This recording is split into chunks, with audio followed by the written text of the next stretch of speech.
Hi, my name is Tom Stewart. I'm CEO of Castle Keepers House Cleaning. I would like to thank Amar for the opportunity to participate in the inaugural Maid Service Success Summit.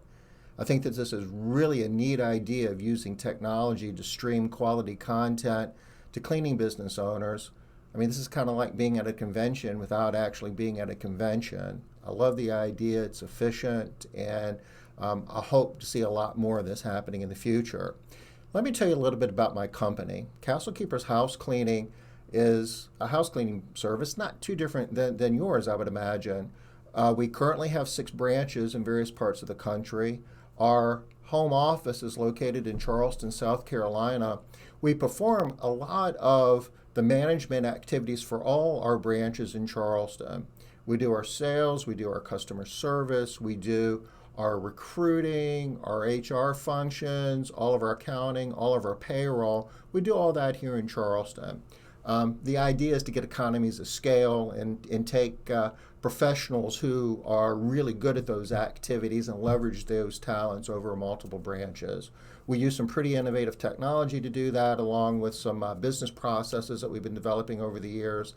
It's a pretty cool thing, and it's a program that we're excited about, and we're going to be adding more branches as we move forward. In addition to Castle Keepers House Cleaning, we've got a few other things that we do, all related to the house cleaning industry. I'm partners with Derek Christian in an online publication for house cleaning companies called Cleaning Business Today. I hope you've heard of it. I'm going to be sharing a little bit more about that later in the program. I'm also partners with Derek and Liz Trotter in a a company that was formerly known as Cleaning Business Builders. We've recently rebranded as Castle Keepers Institute. The focus of this business is to help train and professionalize the cleaning industry. CBB's main focus was developing programs for the cleaning business owners. We're still going to do that, but we're expanding our mission with Castle Keepers Institute to include developing leadership and talent and teams within organizations. That's a strategic need for Castle Keepers House Cleaning, so we're taking what we learned there and we're going to be offering that and sharing it with the industry, kind of an open source approach. The more people that see what we're doing and can take what we're doing and make it better and share, we'll all get better together is the approach that we're taking. So one of the things that we're doing at Castle Keepers Institute that I want to tell you about is a program that we're doing in Charleston in August 22 through 24. We're doing actually 2 programs over that 3-day period. We're doing an HCT certification course, and that's a course, if you haven't heard about it, it basically gives you all the non-cleaning things. I mean, there's cleaning stuff in there too, but it's really a lot of the information that a cleaning professional ought to know if they're going to be working in this industry. The science of cleaning, safety, surfaces, equipment. It's like 10 different parts. It's a 2-day program. It's kind of hard to explain, but I can promise you that if you have an interest in professional house cleaning, you'll never look at house cleaning the same way after taking that program. And it's something I think every cleaning business owner should certainly take. We're also doing a program based on our Foundations of Success course.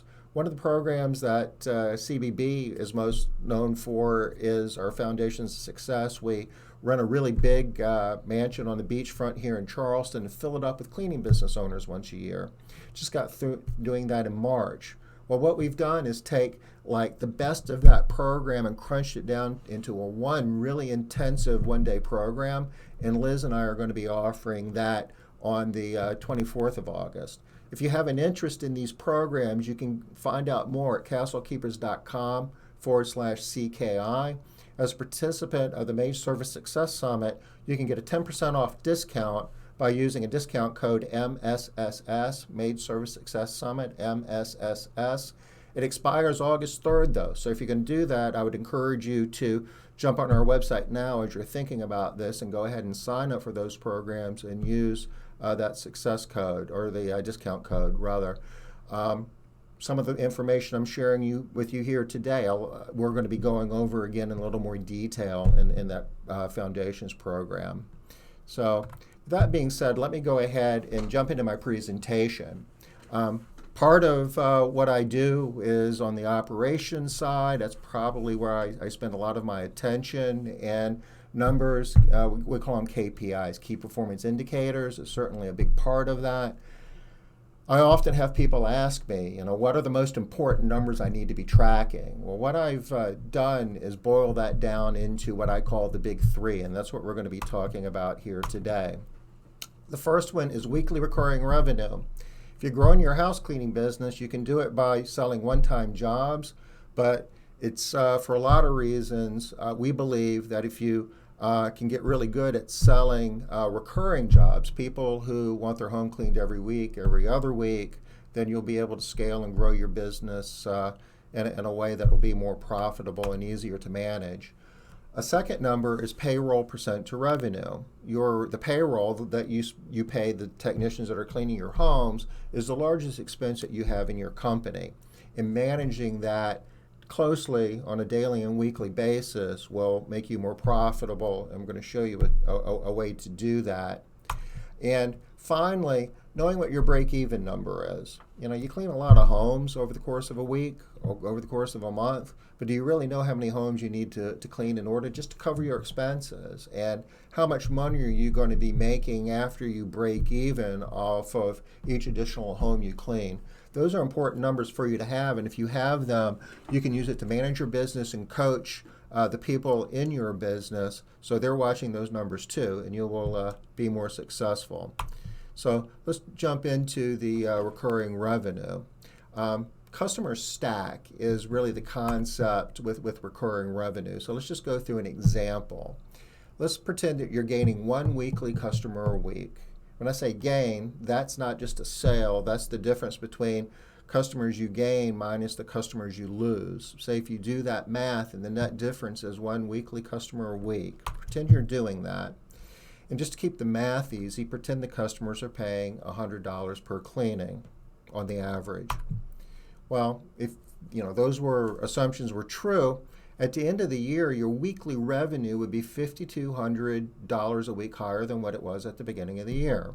52 weeks in a year times $100, that's $5,200. So every week, whatever your weekly revenue was, a year from now, it'll be $5,200 a week more. That's a lot of money. More importantly, if you took that incremental gain and pretend you're throwing it in a cookie jar, at the end of the first year, that would be an extra $137,000, almost $138,000. If you graph it, and at the end of the second year, it would be twice that because you're making $5,200 a week more times 52. That's $170,000. That's over $250,000. If you graph it, it looks like this, with the revenue gain being $137 the first year and $270 every year after that. And that's just for $100 a week gain, one weekly customer, if you will, using that scenario. So how do you track that? Let me show you. We built a simple spreadsheet, and I'm going to show you where you can find these spreadsheets. These are all in Cleaning Business Today and what we call KPI videos. But here's an example of what the spreadsheet would look like.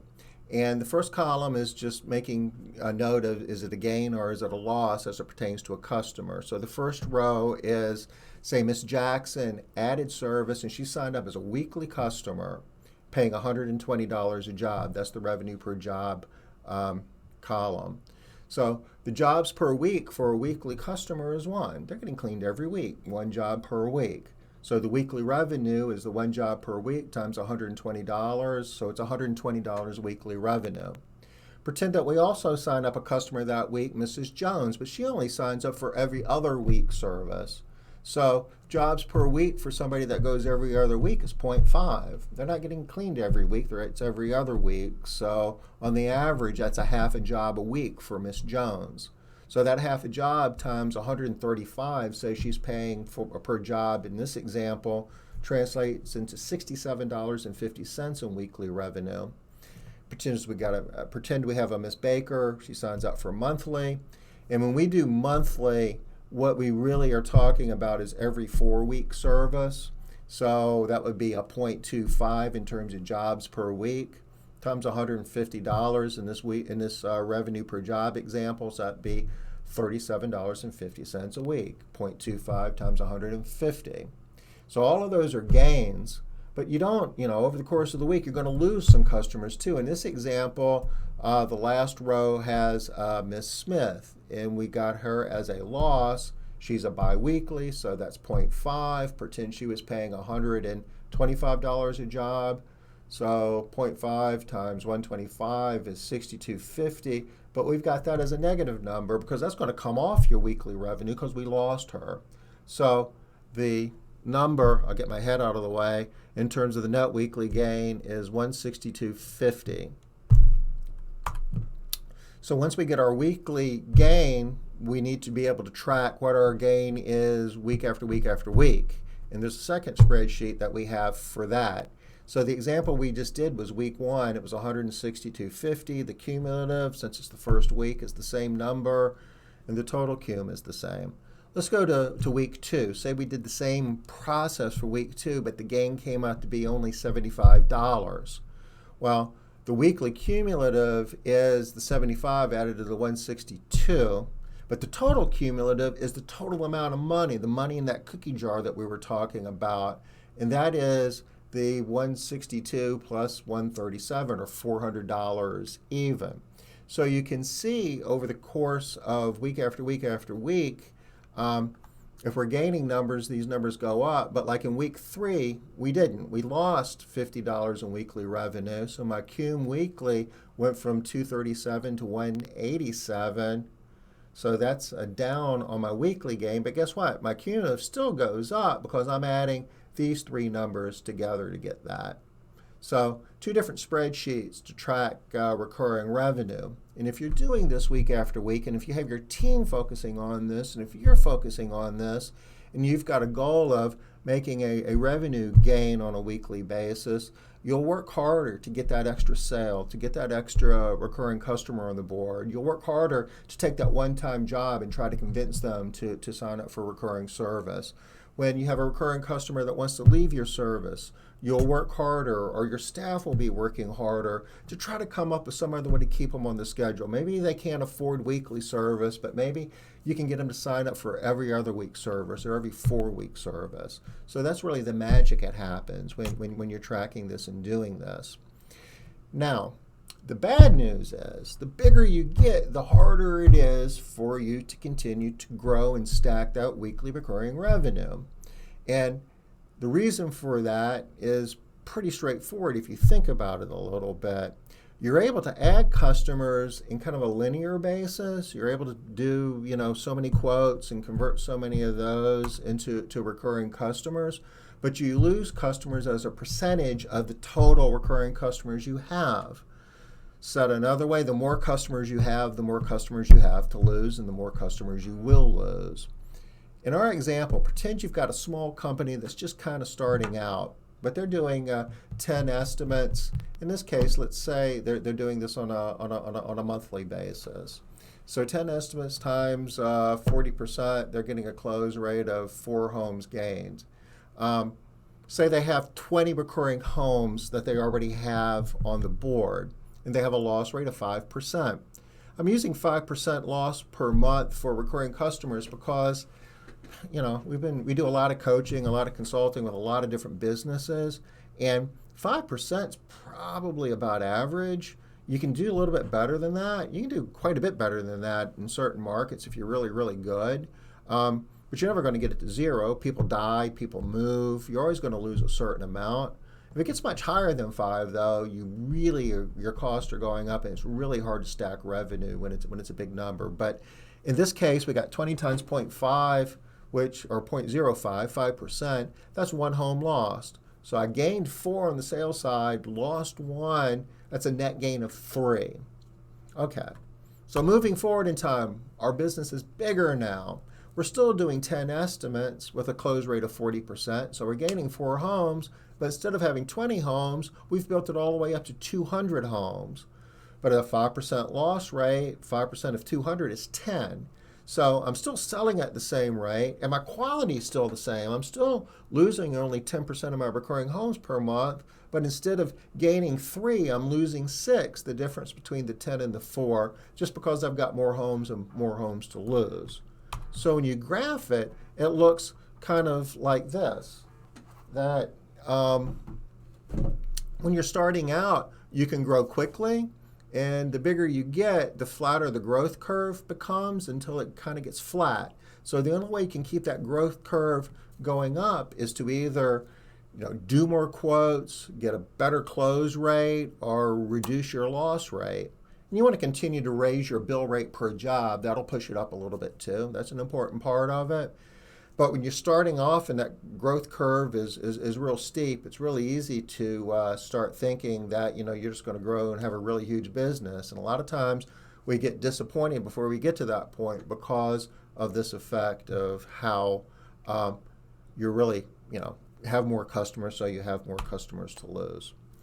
Okay, let's talk about payroll to revenue just a little bit. If you just take a look at your expenses as a company and break it down into 3 parts, your direct labor part, and that's the part that you're paying the people that are cleaning homes for you, is typically your largest part.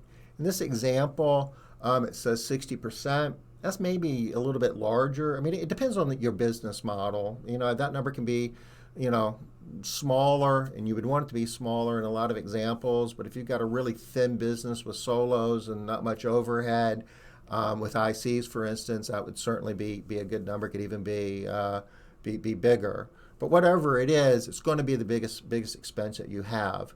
You're going to have another part for indirect labor. Those are people that are managing the business for you, doing sales, answering phones, bookkeeping, HR, whatever.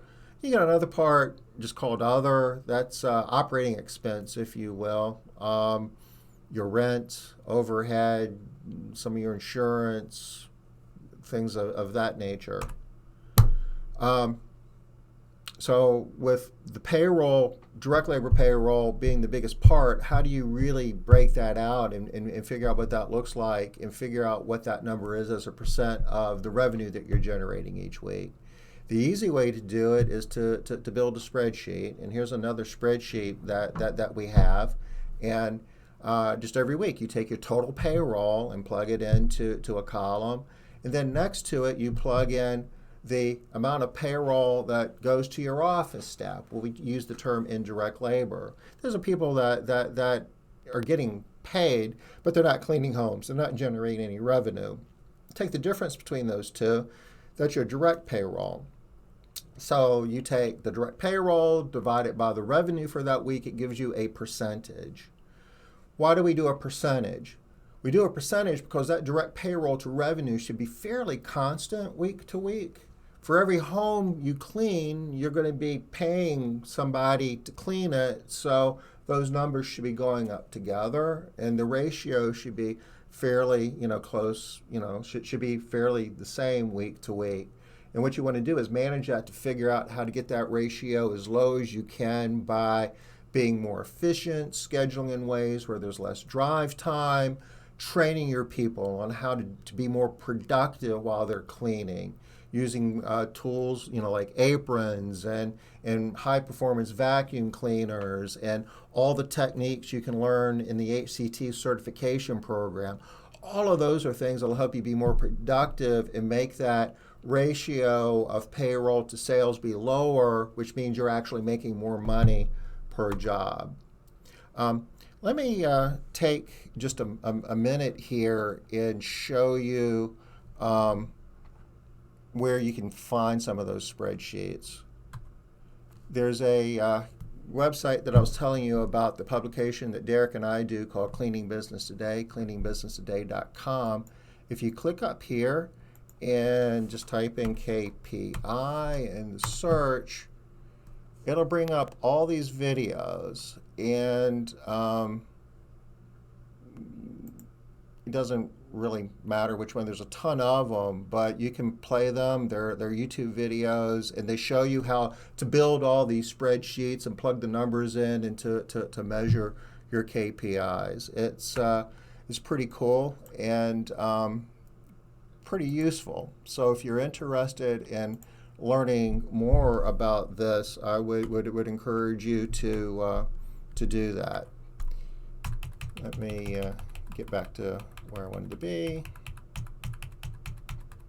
While I'm doing this, I want to encourage you to give consideration to our class here in August. And again, it's castlekeepers.com/CKI.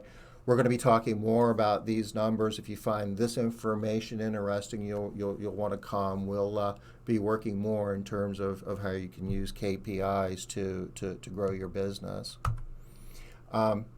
Break-even analysis.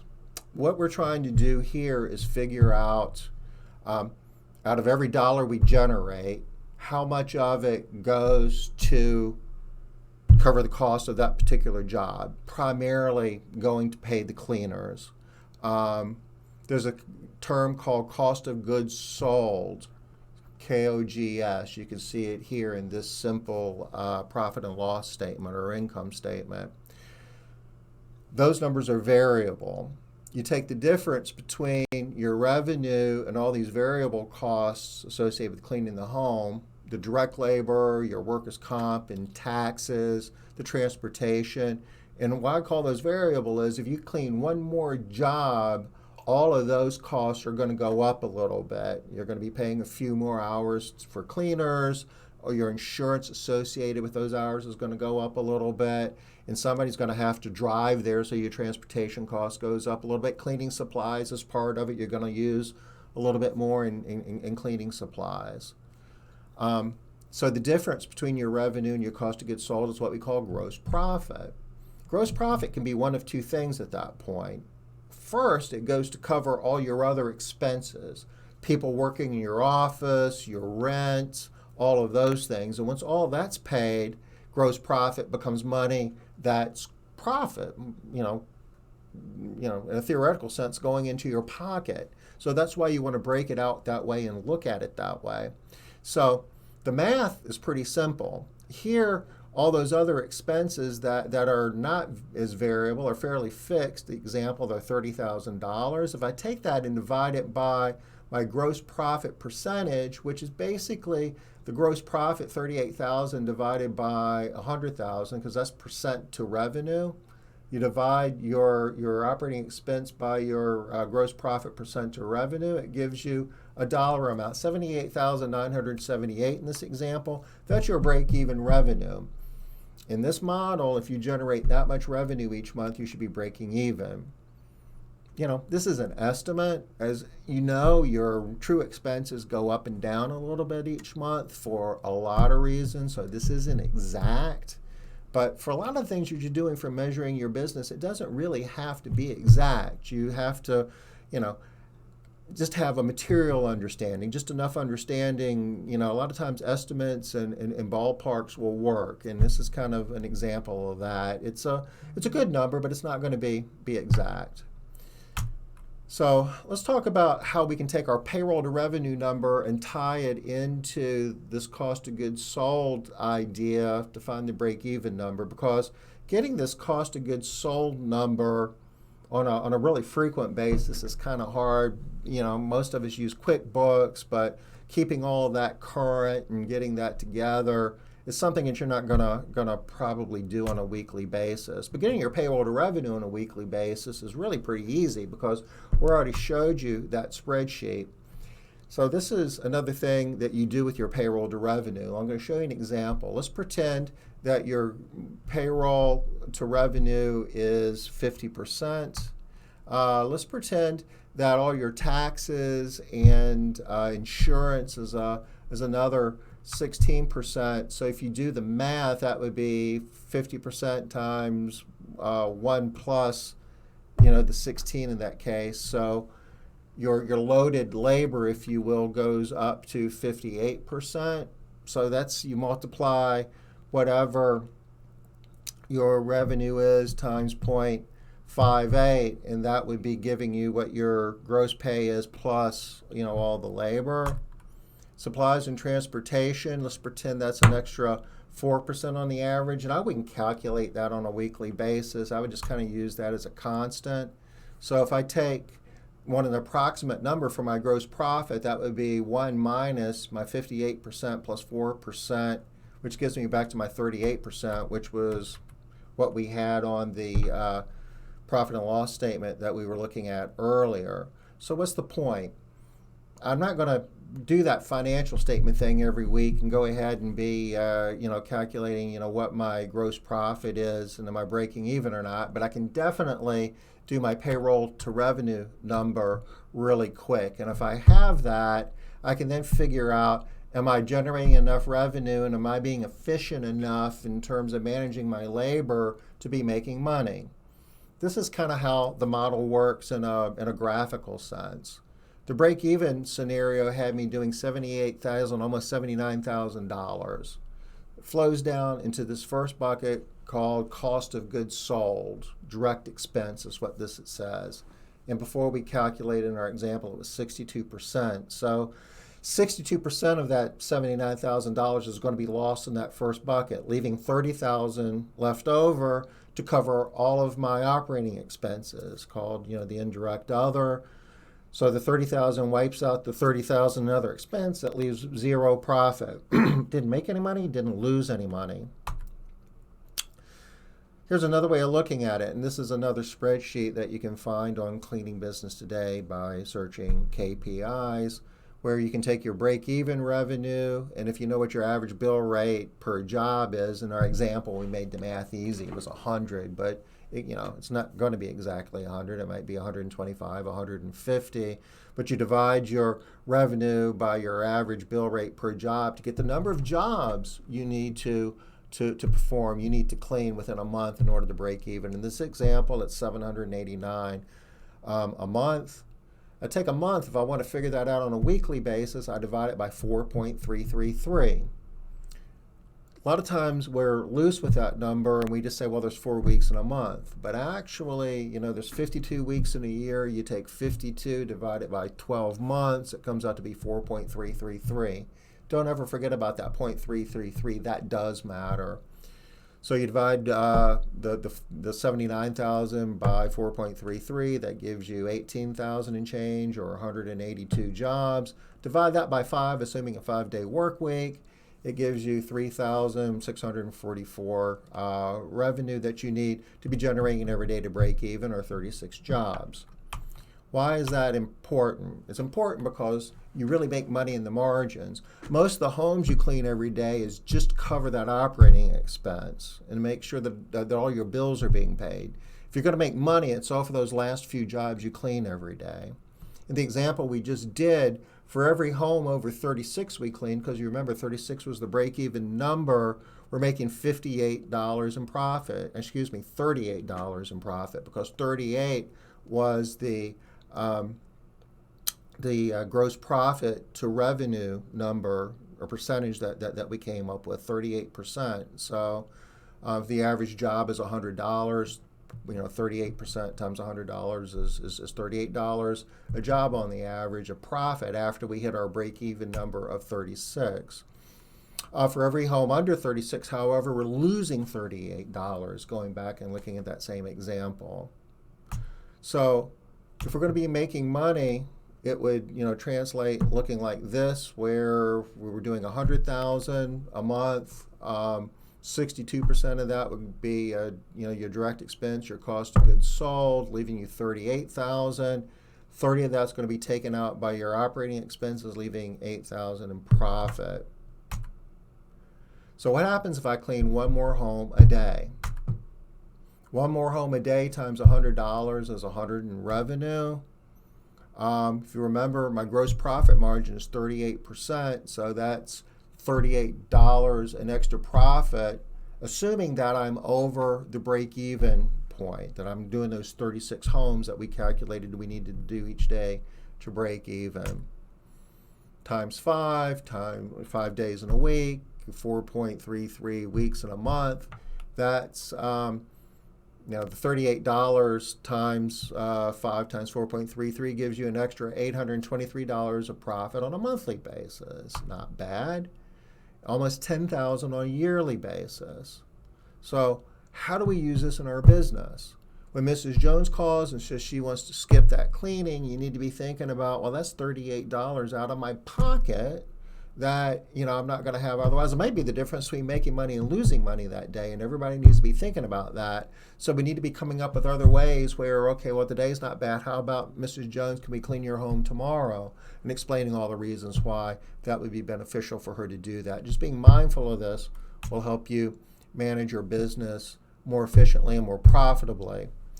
So, thank you for hanging with me here. I know that I'm hitting you with a lot of numbers. I'd encourage you to go to Cleaning Business Today and search on KPIs to get a better look at some of those spreadsheets.